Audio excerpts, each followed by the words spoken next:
Hi. Hey kids. We were just finishing up breakfast, and we got into a conversation we thought would be pretty valuable for you. Yeah. Because it's kind of quite frequently Christina and I get in conversations around trending stuff, noticing patterns in our lives, and learning the lessons from those patterns that come up.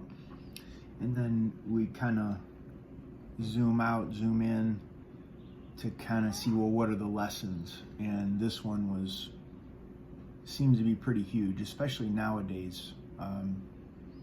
It was around the choices that we make, and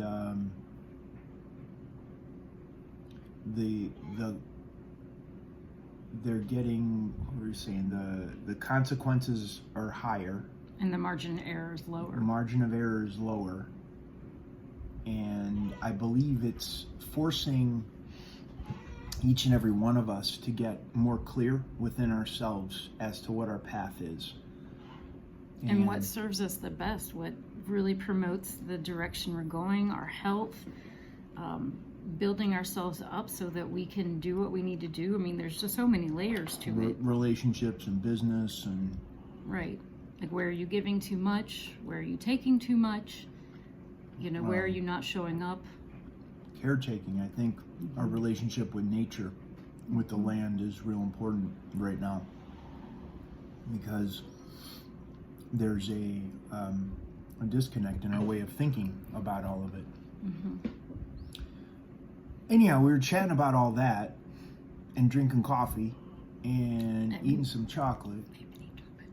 Mandala chocolates, good chocolate, some of the best stuff, peppermint honey. Anyways, I'll put that there. Water. Okay, that it was like an important lesson, because we were talking about a situation. You share as much or as little as you want around that, but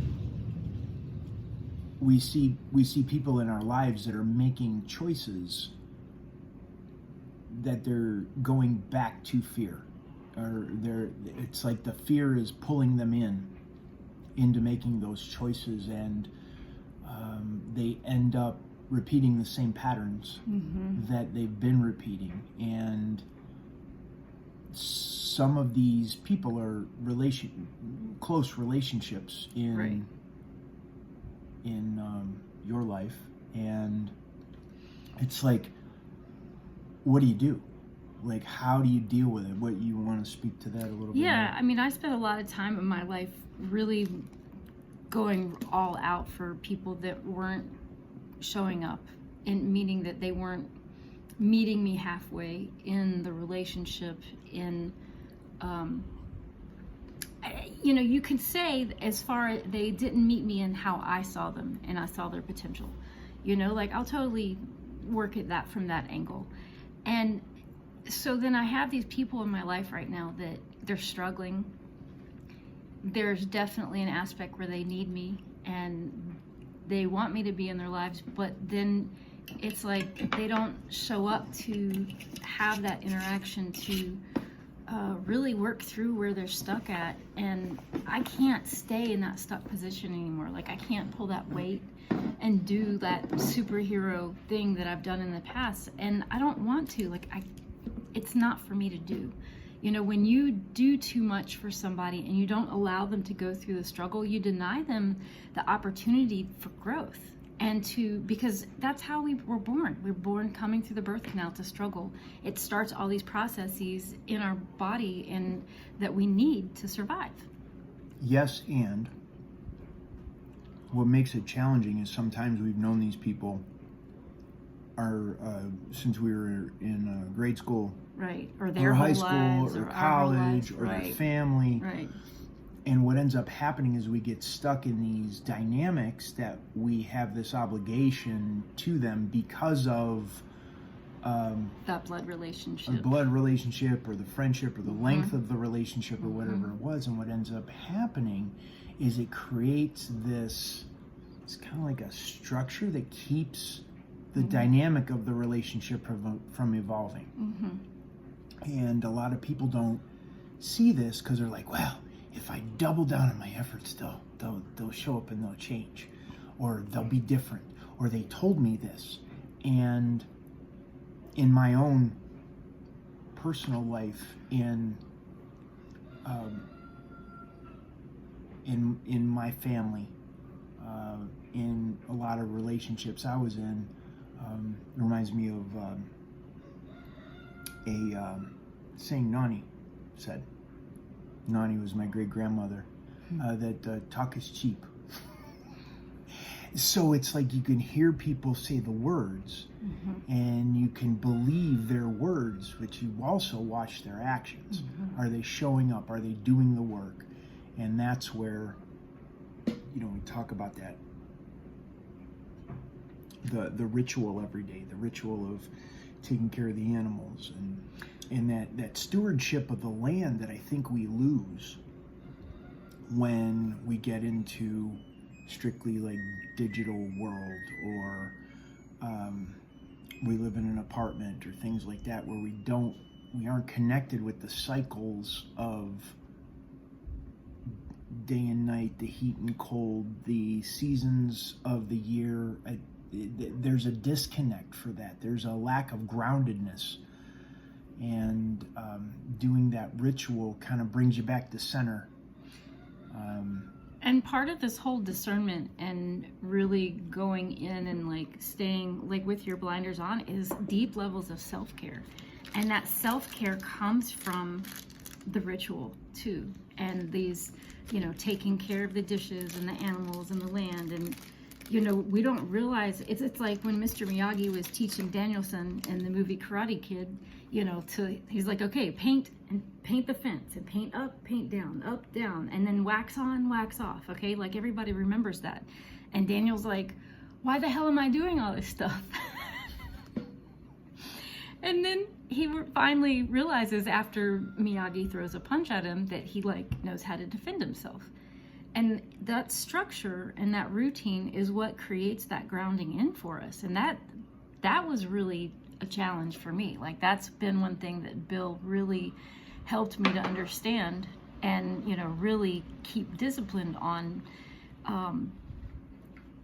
because when everything goes crazy and your life is up in the air, like you have something that you tangible that to come back to that gets you back to that baseline rhythm.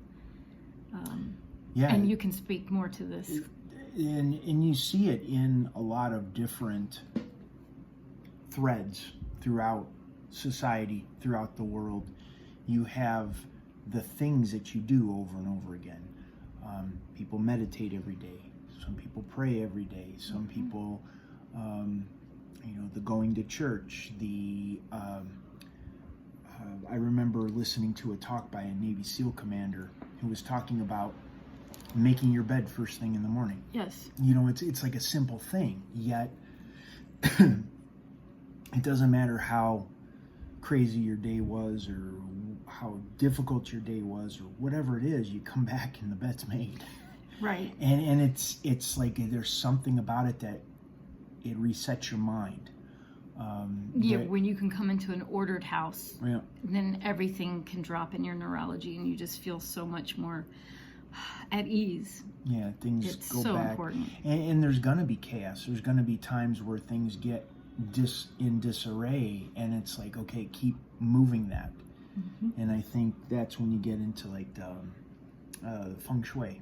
When people talk about the energy of the house, the organization of the house, that you don't want to put your bed in here and you don't want to put this over there and all of that, because it affects how we function. And I think it creates backlogs and pools of energy that are not good, that just it can really negatively affect a lot of things and positively. So those, what we see, or what the conversation we were having earlier to just before we started on that video, was the recognition of these patterns with people and how difficult it can be to disconnect no matter how close they are.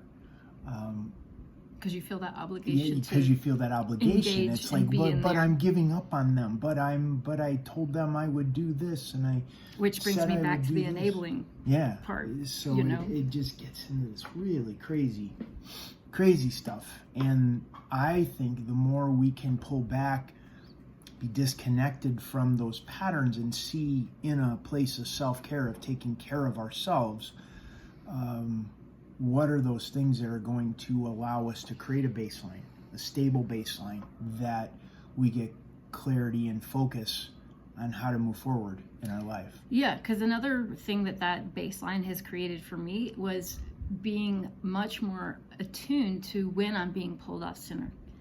And that can be from choices that I've made to, like, maybe go out or run too many errands or do too much for somebody, you know, like go out of my way when I shouldn't have done that. Meaning that, like, I needed those resources, that energy to focus on, you know, me and where I'm at right now. And it wasn't balanced. So this is reminding me of, like, with that daily ritual, you do the same thing every morning. One of the things that I do every morning is drink water.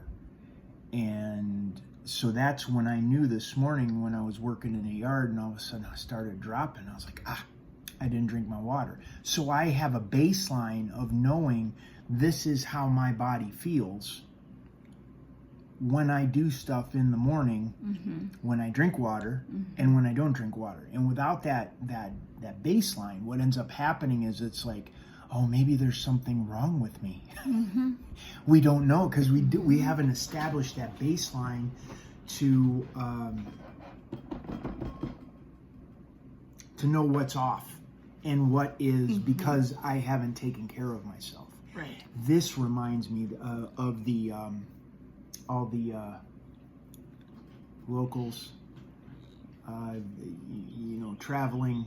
Remember the conversation we were having about traveling and the baseline, and every single one of them, they were going to all these places, Florida, They were flying, Costa Rica, and where was there was another, I don't even anyways, remember. They were traveling a bunch. Every single time they came back, they got sick.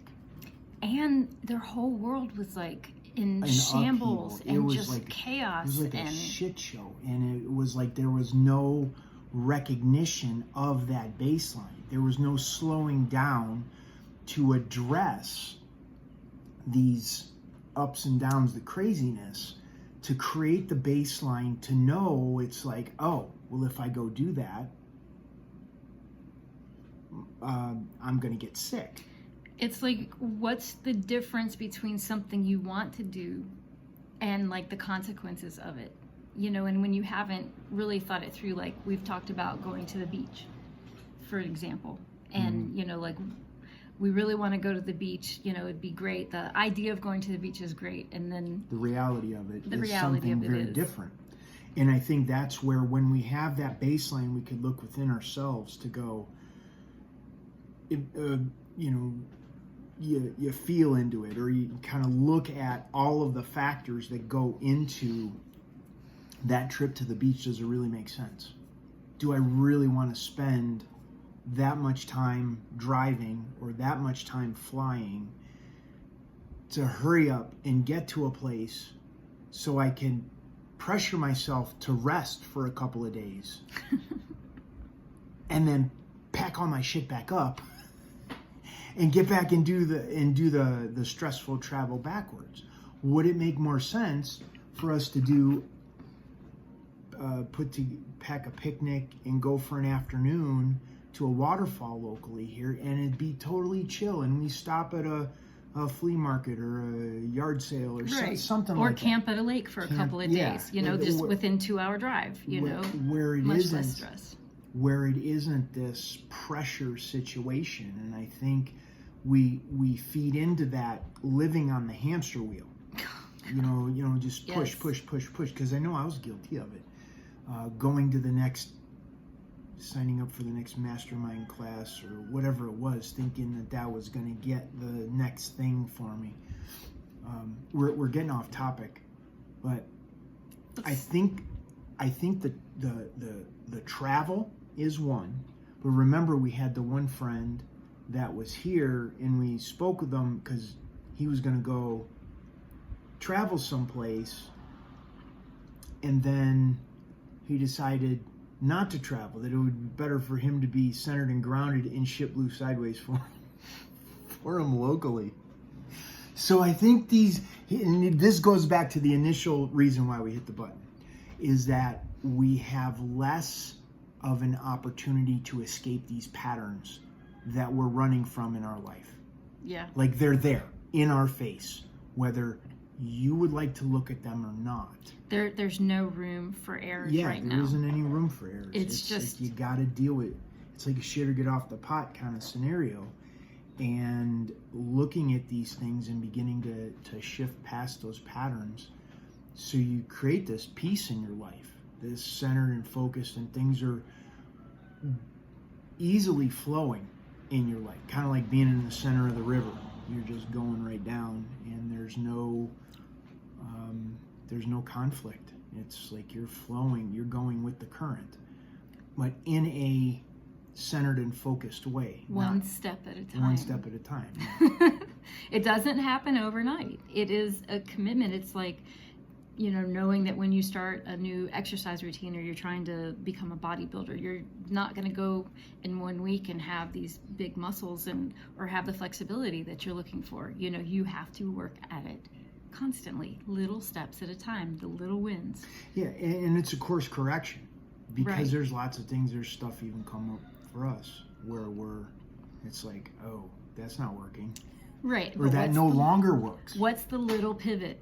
Yeah, it doesn't mean scrap the whole goddamn thing. That's one it's of the the little things, pivot. We've talked about this before. That's one of the things that I made big mistakes on, is I would completely scrap anything that I'd been doing, and then I've done restart. it too. Yeah. The tendency to run, like, oh God, I can't face this. It's not working. It's terrible. And then you bolt. Yeah. We see people do this all the time. It's a common human response. Right.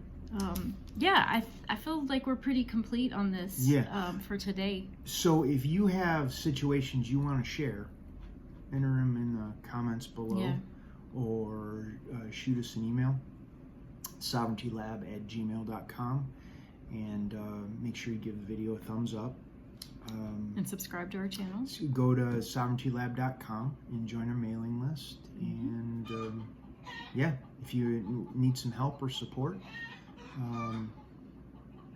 reach out. Yeah, reach out. And we have some packages and programs that we can work with people both in person as well as remotely. Yes. So. All right. Take care, guys. Okay. All right. Bye. See ya. Bye.